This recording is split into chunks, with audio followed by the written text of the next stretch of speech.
What's up everyone? Enel here. So this video has been something that I probably should have made a very long time ago, and it's going to properly explain just how damage works in this game. I've seen many comments and questions in the past for why I'd recommend using stuff like Crimson Headband or even weapon attachments over something like an Enlightened Loincloth, since the percentages are much smaller.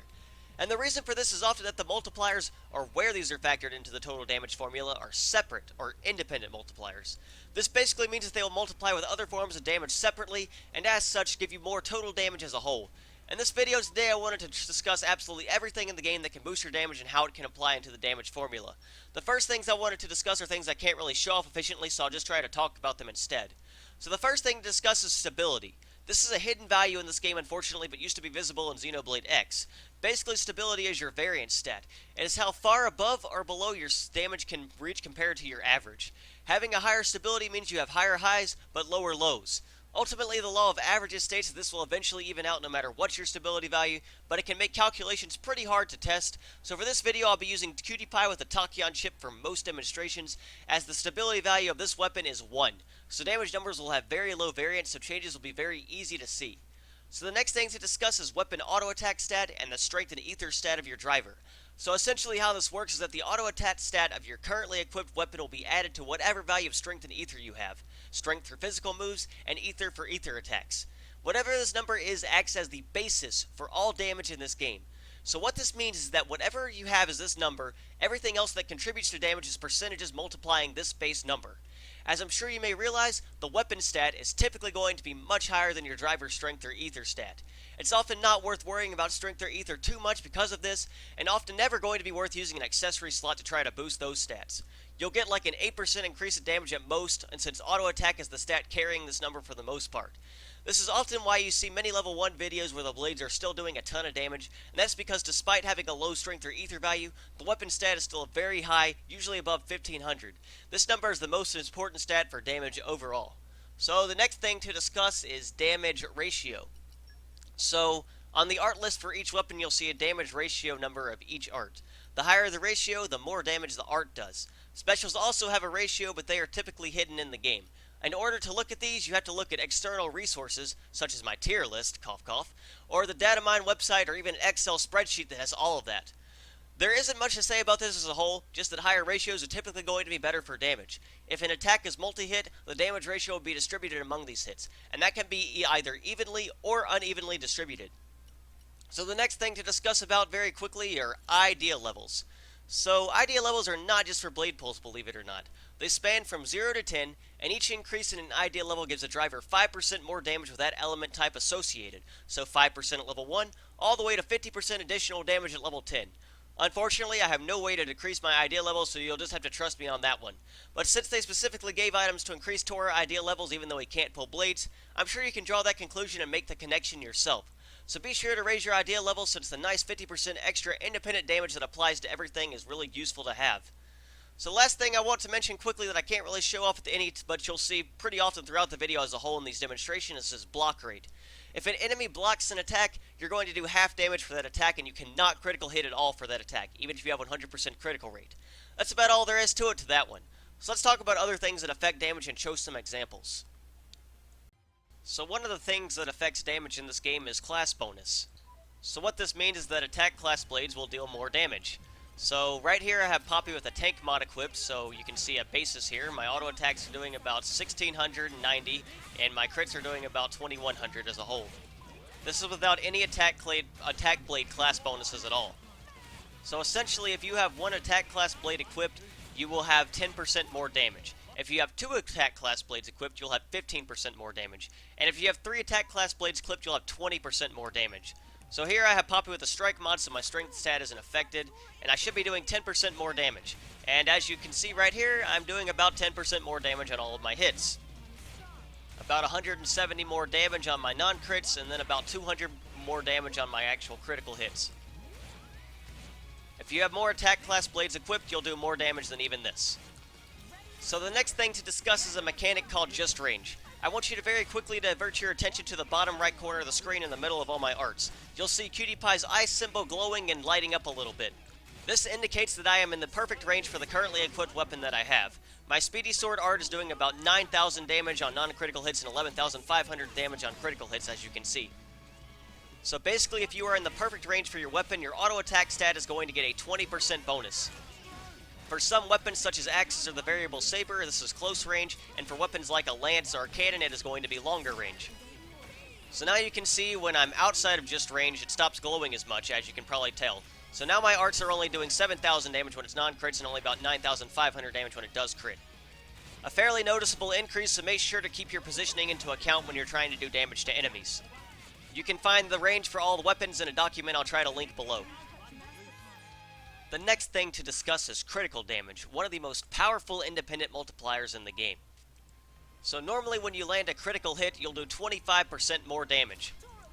If you have other sources of critical damage equipped, like this Crimson Headband I have that gives me 60% more, then you will add that critical damage to the total value of critical damage you already have, and you will now be doing 85% more critical damage. So as you can see, whenever I land a critical hit, now I'm doing almost double the damage that I was doing before instead of just 25% more damage. As I already said, this is one of the most powerful independent multipliers in the game. I equip a pinpoint weakness here, which gives me 50% more critical damage, which raises this value all the way up to 135% extra critical damage. So I'll now be doing 2.35x damage on all of my hits that are critical hits now. Basically, the damage for this is really powerful, and why I usually always recommend critical head or Crimson Headbands on everyone who has a really high critical rate. And considering chain attacks, you usually run something like a critical symbol, you probably want to have this up at all times. It's almost always going to be better than stacking other additive sources like Enlightened Loincloth or in Divine Band Braces.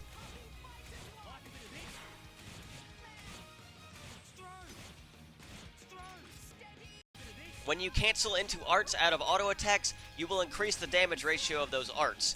10% for auto attack 1, 20% for auto attack 2, and 30% for auto attack 3.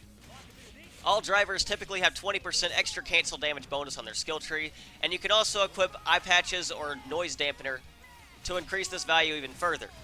So as you can see, when I cancel out of auto attacks into my arts are going to do more damage than if I just use them without doing that.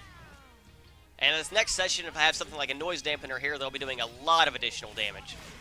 It is worth noting that this effect only works on arts, so if you're planning on using a lot of specials or chain attacking, then it's not worth having something like this equipped. But it's still a very nice independent multiplier to have to increase damage ratio of everything. This next thing I have to use Poppy Alpha for, because Cutie Pie unfortunately gets some additive damage at max affinity, so it would be hard to showcase everything correctly. So essentially what I wanted to showcase here is the max affinity bonus that you get. So when you are at max affinity, your specials 1, 2, and 3 will do 25% more damage. In addition, it also raises the level of all arts and specials by 1, so if you have level 5 arts and specials, it will raise them to level 6, giving you a little bit of extra ratio and effects on them. So what this means is that if you are in max affinity, you will have an increase in your special damage. So let's showcase that here.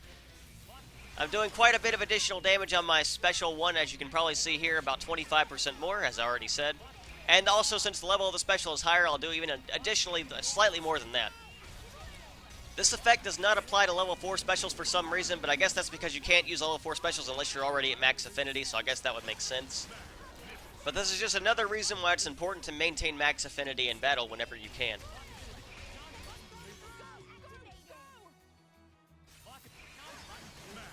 Unfortunately, I have all of my rare blades at S+ trust already, so I'll have to use this common blade for this demonstration. The next thing I wanted to discuss is trust bonus. So as you increase ranks of trust, the auto attack stat of that blade increases. You have 50% more trust at S+ rank compared to S rank, and S rank also has a lot more trust than E rank, and so on and so forth. But there's also one additional hidden effect of trust that's not as talked about as much, and that's your special damage. The more your trust is, the higher your special damage. A blade at S+ will have 60% additional special damage compared to a blade at S rank, and that's not including the auto attack stat increase as well. So now I have the same common blade at S5 rank trust and have everything else the exact same on him. I should only have 25% more auto attack stat on him, so should only be doing about 25% extra special damage. So as you saw last time, my specials were doing about 25,000 damage or so. So you would expect only maybe like 30,000 at most. But as you're clearly going to be able to see here, that is not the case. I just did about 35,000 damage instead. So higher ranks of trust are extremely valuable for special damage and for auto attack stat. The next thing to discuss here is additive damage. I just showed you Poppy Cutie Pie's skill tree where she gets 100% additional damage at max affinity. So additive damage is pretty much the most simple form of damage increase the game has to offer, and it's probably the most basic and easy to understand. So basically additive damage is all those effects and skills that say increase damage by X% or so. If you have 100% additive damage, then you would do 100% additional damage, which basically means your damage will be doubled. Now, all sources of these add together, which is why it's called additive damage. So, just because you have 100% in one location and 100% in another location does not mean that you do 4 times the amount of damage. It actually means you'll only have to be doing 3 times the amount of damage because you'll have 200% additional damage. Essentially, what this means is that additive damage will have diminishing returns the more of it that you stack. So in this section here, I gave myself an additional 100% additive damage, and I'm now doing the same damage I had at max affinity, even though I'm not at max affinity. And once I reach max affinity, I'll be doing 3 times the damage instead of 4 times the damage, as I already explained. And since additive damage has diminishing returns like this, it's often very efficient to stack other forms that increase other parts of the damage multiplier, which is why you often see me suggest different accessories rather than other forms of additive damage. Basically, all effects like overdrive to special pouch items to dagas, it's all additive damage, and it all applies in the same location of the damage formula. So the next thing to discuss is weapon attachments. It's just how it sounds and increases the value of your weapon attack stat by the value of whatever you equip from 25 to 29%. Now because this value does add with your strength and ether stat, it's not going to be quite as much as a 29% total increase. It'll be more like 20% or so. But this can still be pretty valuable to have if you have a very high additive total, so it's really good on characters like Crossset or Torna, or someone who has a very high additive total, like Telos also. There isn't a whole lot to say about it, it's just really useful if you don't need to stack more additives or don't need the critical damage or something like that. So the next thing to discuss is fusion combo damage bonus. Now this can be a little difficult to understand properly, so I made an entire guide video on this a while back. I'll try to only briefly explain it here, but if you're still confused, please feel free to check out that video. I'll try to link that one in the description too. So essentially, when you apply a blade combo to an already active driver combo, your damage will increase. How much your damage increases depends on the effect of the fusion combo bonus. For a level 2 and 3 fusion combo, it will increase by 50%. For a level 4 and 5 fusion combo, it will increase by 75%. And for a level 6 and 7 fusion combo, it will increase by 100%. The level of fusion combo is the driver combo and blade combo level added together. Break being 1, smash being 4, level 1 blade combo being 1, and level 3 blade combo being 3. All those numbers will add together to give you your total level of fusion combo. The damage bonus will only apply while the driver combo that you used it on is still active. So if you apply it on a break and then use a topple, your damage bonus is now gone. So this bonus usually doesn't last long, which is why you usually try to use it in a chain attack setup to get as much bonus damage out of it as you can, because it's an independent multiplier and it's a very powerful independent multiplier. You can also stack these fusion combos together by stacking multiple blade combos on the same driver combo, which can be a bit difficult to do and get the hang of, but it's something you can worth doing as well, and these bonuses, fusion combos, will add together as a whole. Having a fusion combo up aux core also increases the bonus of the fusion combo by the amount that you have equipped. So for 30% extra fusion combo bonus, you'll now do 80% extra damage compared to 50% extra damage if you apply a level 4, a 3 or 4 fusion combo bonus. Or level 2 and 3, sorry. And if you use Crossset and Nim to apply the blade combo, you'll do an additional 50 or 60% damage compared to what you're already doing. And like I said, all those bonuses add together as well. It is also worth noting that Topple and Launch also add to this bonus as well. Topple gives 25% extra damage added on top of that, and Launch gives 50% extra damage added on top of that. For this demonstration here, I will not use a blade combo just to showcase that you'll be doing a little bit of extra damage to Topple and Launch to enemies as well. Overall, this is one of the harder damage boosts to apply and properly use effectively, so I encourage you to experiment with it and try the best you can. And if my explanation didn't make much sense, check out my guide where I go into a lot of detail on it and try to showcase it off in a lot better detail than this video. So the next one is really simple. It's just chain attacking. So when you initiate a chain attack, your damage on your specials will be increased by the damage ratio shown on the screen. And this is also an independent multiplier. So you just saw my level 1 special there, and now you'll see it do about 3 times the amount of damage it was normally doing since my damage is multiplied by 300%. This is one of the most powerful independent multipliers in the game, which is why burst symbols are very powerful, which I'm about to show off just now. So in this one, I have a burst symbol equipped on Torna here, and I'll do a 500% starting ratio instead, which is a 200% increase to the damage of the special. And if you have a party, you can equip 3 of these and increase it by a total of like 600%, which is really powerful and one of the main strategies for speed killing. Chain attacks are very good. So the next thing to discuss is enemy resistance. So Orion, who I've been testing on, has 10% physical defense, which means he takes 10% reduced damage from my attacks. From my physical attacks, anyway. So now I'm just going to show off an attack against Ophion, my auto attacks here, who has a value of 0 in this stat. So I'll be doing 10% more damage total, or about that much. Enemy resistance stats is their form of damage reduction. So as you can see here, I'm doing about a little bit more damage than I was normally. Some enemies have negative values, so you'll do additional damage to those enemies. And some specials, or even blades like Cosmos and Telos, have defense Enel, so they'll always go through enemy defense rates and do the full value of their damage every time. The next thing to discuss is enemy element type. So if you attack an enemy with the exact same element type that they already are, in this case Orion being electric type, I equipped Poppy Cutie Pie with an electric core, you will now do 20% reduced damage and only do 80% of the total value of your damage. So as you can see, my auto attacks here are doing less damage than they normally would. Alternatively, if you attack an enemy with the elemental weakness they have, you'll do 20% more damage, or 1.2 times their normal damage. So now I have an earth element equipped, and I'll just do the exact same thing. This is pretty straightforward and rewards you with extra damage for hitting enemy elemental weaknesses if they have one.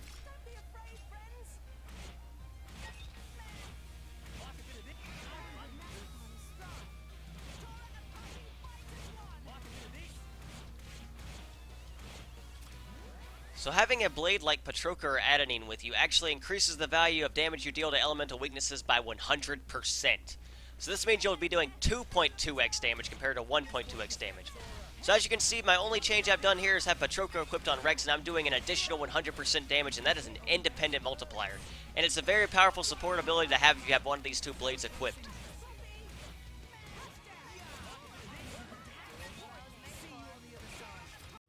Somewhat similar are element orbs.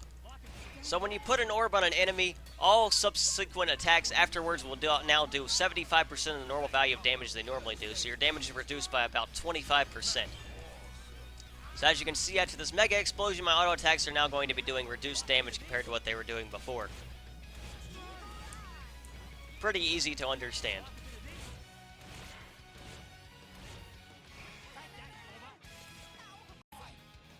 Eye of Shining Justice is an ability that's specific to Zeke and Pandoria, but it acts as an independent multiplier for Zeke, increasing all of his damage by 100%, doubling all of his damage.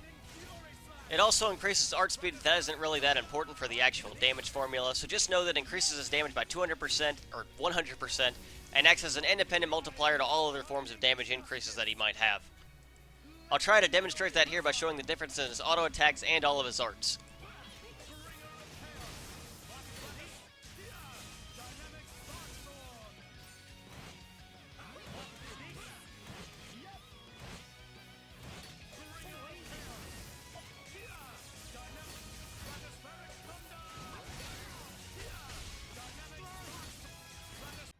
So this one isn't too hard to understand. It's opening art. Basically increases your damage on your first art by 200%.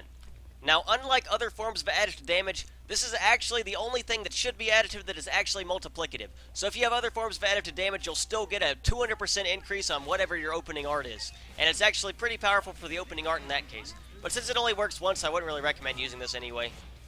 But it is worth noting since it is a multiplicative effect that's separate from additive damage. So as you can see, my arts after the opening art are doing 1/3 of the damage they did on the opening art. Not really too complicated. So the last thing to discuss here is blade combos. So when you do damage with a special, it applies to the blade combo ratio. So every blade combo has a ratio of damage that they deal, and whatever the total damage of the special you deal is multiplied by this ratio of blade combo. Some specials like Volcano also have a damage over time effect. In the case of Volcano, it's the most powerful damage over time effect. So whatever value of damage you deal with the special, 10% of that damage is converted into the damage over time effect. So I do about 300,000 damage with the special here, and so my damage over time effect should be about 31,000 or 30,000 or so. That's exactly what happens. As far as the highest blade combo ratio total, that's going to be Ultimate Aurora, which I will show off in just a second. So it has a 300% blade combo ratio. So whatever damage you deal with the special, that number will be multiplied by 300% and applied to the blade combo you see at the end of it. And this is a very easy example to show off since he gets his rage effect at a pretty good time here. So I use Ultimate Aurora here, and as you can see, it's only going to hit once and do about 25,000 damage or so, because he evades the other hits. And that'll translate to about a 77,000 blade combo. All blade combos have different ratios, and I'll link that in the description below. When you combine all of these forms of damage increases together, you can do some truly crazy things and reach some really insane damage numbers if you know what you're doing. So let's check that out in action right here.